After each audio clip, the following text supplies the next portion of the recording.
सारे देश को मालूम है कि इस देश के गृह मंत्री जी अमित शाह जी ने जो टिप्पणी की है 3 दिन पहले पार्लियामेंट के अंदर, वो पूरे समाज को अस्वीकार्य है, बिल्कुल भी स्वीकार्य नहीं है। किसी भी जाति का हो, किसी भी धर्म का हो, भाई बिना संविधान के बाबा साहब ने जो संविधान दिया है उसमें तो सबको, हर वर्ग को दिया है, नारी को भी दिया है, सभी कास्ट को दिया है, सभी को बराबर के अधिकार दिए हुए हैं। तो बाबा साहब के प्रति ऐसी टिप्पणी बिल्कुल भी समाज को बर्दाश्त नहीं है, इसीलिए यहाँ इकट्ठे हुए हैं विरोध करने के लिए। और यही नहीं, पूरे भारतवर्ष में ये हो रहा है। है जी, क्या मांग है आपकी? हमारी मांग ये है कि अगर गलती महसूस करते हैं, सारा देश अगर मान रहा है इस बात को कि गलती की है अमित शाह जी ने, तो अमित शाह जी अपनी माफ़ी मांगे पूरे देश से, संसद में भी और संसद के बाहर भी प्रेस वार्ता बुलाकर अपने कथन के लिए जो बाबा साहब के बारे में उन्होंने टिप्पणियां की हैं उस पर माफ़ी मांगे। कोई ये बड़ी बात नहीं है, उनको ये करना चाहिए।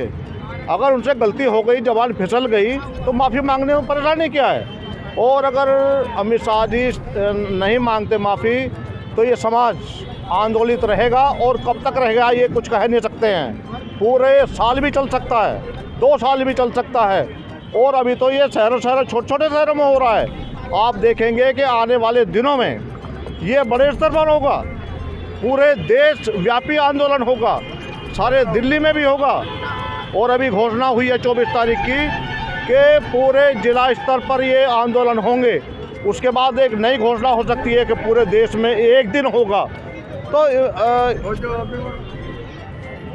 तो हम ये चाहते हैं कि इस प्रकरण को समाप्त करने के लिए अमित शाह जी सामने आए और देश से माफ़ी मांगे, देशवासियों से माफ़ी मांगे, विशेष रूप से पूरे समाज से माफ़ी मांगे, जिससे कि उनके दिमाग से ये निकल जाए कि संविधान को ये मानने वाले नहीं है ये लोग।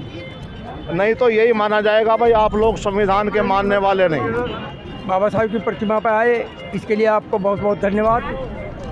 हम लोग जो है बाबा साहब की प्रतिमा पर आए हैं। जो अमित शाह ने, जो इस देश के मुख्यमंत्री गृह मंत्री हैं, उन्होंने जो बाबा साहब के बारे में जो अपमानित शब्दों का जो इस्तेमाल किया है, हम उसका विरोध करने के लिए यहाँ आए हैं। हम इस सरकार को ये बता देना चाहते हैं कि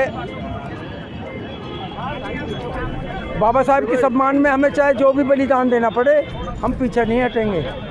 अभी तो ये वहाँ जो बताया गया, जैसे अमित शाह ने बाबा साहब का अपमान किया है या कहा गया है, तो राहुल गांधी का ये वो था, बयान था, ये जो धक्का वक्का दिया था, इस पर ध्यान भटकाने के लिए ये साजिश रची गई है। उसके बारे में क्या कहना है आपका? ये तो है ही, ये तो साजिश करने वाले तो लोग हैं, ये तो मनुवादी लोग हैं। इन्होंने तो शुरू से ही जो साजिश रची है कि अब भाई अंदर की बात को तो वही जाने, बाकी की हमें तो यही लग रहा है कि ये लोग जो षड्यंत्र रच रहे हैं उसके राहुल गांधी के खिलाफ भी। जो जितने भी दलित अम्बेडकरवादी हैं, अम्बेडकर प्रेमी हैं, हम सब लोग जो इकट्ठा इस वजह से हुए, जो संसद के अंदर अमित शाह ने बहुत ही भद्दे शब्द से, बड़ी निंदनीय तरीके से जो बाबा साहब के बारे में ये कहा कि एक फैशन बन गया है अम्बेडकर। तो उसने जो इसे एक फैशन बताया है, हम सब लोग उसका विरोध करने के लिए यहाँ इकट्ठे हुए हैं। और हम ये चाहते हैं कि या तो वो माफ़ी मांगे, अभी तो माफ़ी की बात है, नहीं तो पूरा समाज, दलित समाज, ये नहीं कि यहाँ का लोकल का समाज है, पूरे भारतवर्ष का हर ज़िले से, हर शहर से इकट्ठा होकर के सड़कों पर आएगा। और आखिर में उसे इस्तीफ़ा भी देना पड़ेगा, माफ़ी मांगनी पड़ेगी, और समाज एकजुट होकर के उसके खिलाफ लड़ाई लड़ने के लिए तैयार है। सबसे पहले तो सभी को नमो बुद्धाय, जय भीम। आज हम यहाँ बाबा साहेब की प्रतिमा मोदीनगर पे, जो बाबा साहेब की बस स्टैंड पे प्रतिमा लगी है, तो आज हमारे समाज के बहुत सारे लोग इसलिए इकट्ठा हुए हैं क्योंकि माननीय गृह मंत्री जी अमित शाह जी ने अभी बाबा साहेब का 3 दिन पहले जो घोर अपमान किया कि अम्बेडकर कहते रहते, ये फैशन हो गया है माननीय जी। और अगर इतनी बारी ये ईश्वर का नाम लेते तो इन्हें स्वर्ग की प्राप्ति 7 जन्मों तक हो जाती। तो हम बाबा साहेब का अपमान नहीं होने देंगे। इसी बात को लेकर आज हमारे समाज के बहुत सारे लोग यहाँ इकट्ठा हुए हैं। मैं राखी रावण भी बाबा साहेब के सम्मान में यहाँ पर आई हूँ और माननीय गृह मंत्री जी से ये भारत के लोग जो बाबा साहेब के अनुयायी हैं, जो संविधान को मानने वाले हैं, जो बाबा साहेब के रास्ते पर चलने वाले हैं, जो बुद्ध के रास्ते पर चलने वाले हैं, उन सभी की एक ही डिमांड है, एक ही मांग है कि माननीय गृह मंत्री जी आप इस्तीफा दो, आप इस कुर्सी के लायक नहीं हो। जैसे राहुल गांधी जी ने बताया है कि ध्यान भटकाने के लिए, जैसे धक्का मुक्की दे दी, बाबा साहब का अपमान हुआ, उसका ध्यान भटकाने के लिए धक्का मुक्की वाला वो बता दिया, तो उसके बारे में क्या कहना है आपको? देखो, ये तो राजनीतिक बात है, धक्का मुक्की हुई, हमने भी न्यूज़ पे देखा। और उन्होंने, जो राहुल गांधी जी हैं, उन्होंने कहा कि एंट्री बंद थी, मेन एंट्री पे ये लोग खड़े थे, हम अंदर जाना चाहते थे, हम इसका विरोध प्रदर्शन करना चाहते थे, लेकिन वहाँ हमें जाने नहीं दिया। तो दोनों पक्षों से धक्का मुक्की हुई और वहाँ पर बीजेपी के एक व्यक्ति को चोट आ गई, जो कहते हैं कि अभी आईसीयू में है। तो सच्चाई क्या है इसकी तहत वो ही जाने, हमें नहीं पता, लेकिन कहीं भी हो तो ये लोग ऐसा ही करेंगे, क्योंकि आज पावर और सत्ता इनके हाथ में है।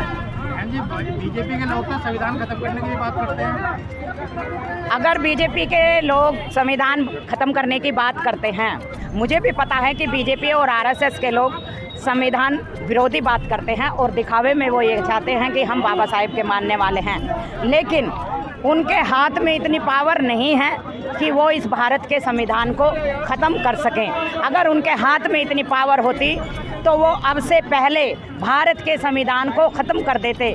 जितना वो कर सकते हैं, भारत के संविधान से एक एक करके इन बहुजनों के हित की धाराएं, यानी कि रोजगार छीन रहे हैं, सबको प्राइवेट कर रहे हैं, उनकी शिक्षा को छीनकर बाबा साहेब ने गरीब शोषित वंचितों के लिए कहा कि भारत का संविधान ये प्रावधान करता है कि देश के मंत्री जी, गृह मंत्री जी, प्रधानमंत्री जी और जो मुख्यमंत्री जी हैं वो अपने अपने यहाँ ये नियम लागू करे कि जो भी बच्चे पढ़ने में होशियार हैं या जो बच्चे कमज़ोर भी हैं, निःशुल्क उन्हें शिक्षा दी जाए, और जो बच्चे ज़्यादा होशियार हैं तो उनके पढ़ने का पूरा प्रावधान ये भारत का संविधान करता है। यहाँ तक बाबा साहेब ने कहा है कि विदेशों में पढ़ाने के लिए भी उन बच्चों को भेजने की जिम्मेदारी राज्य की होगी, लेकिन ये लोग नहीं करते। आज शिक्षा महंगी कर दी गई है, रोजगार छीनते जा रहे हैं, तो जो इनके बस की बात है वो ये कर रहे हैं। दलितों की जो अब तक भी छात्रवृत्ति नहीं आ रही है,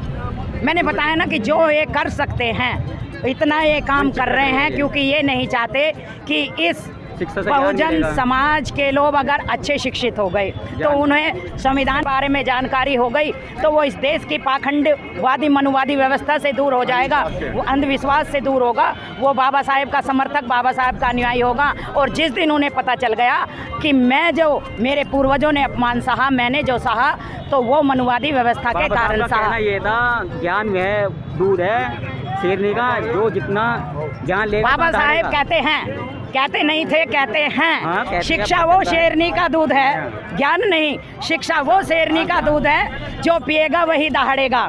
बाबा साहेब डॉक्टर B.R. अम्बेडकर जी ने इस विश्व में सबसे ज़्यादा डिग्रियां हासिल की।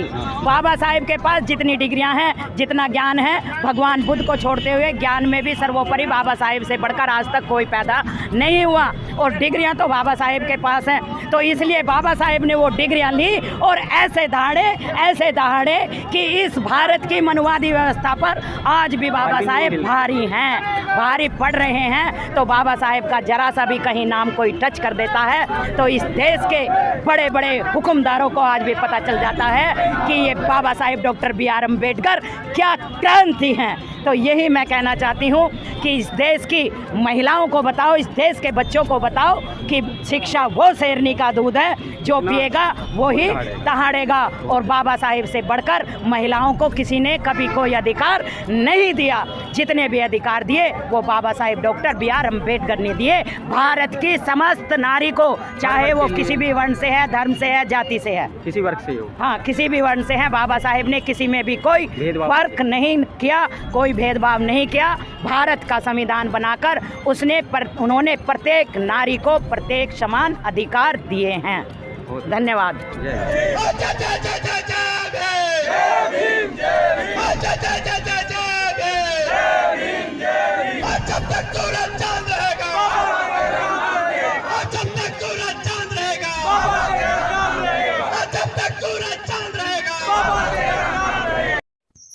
Hi गाइज, हमारे चैनल को आप ना सब्सक्राइब, फॉलो, कमेंट और लाइक करिए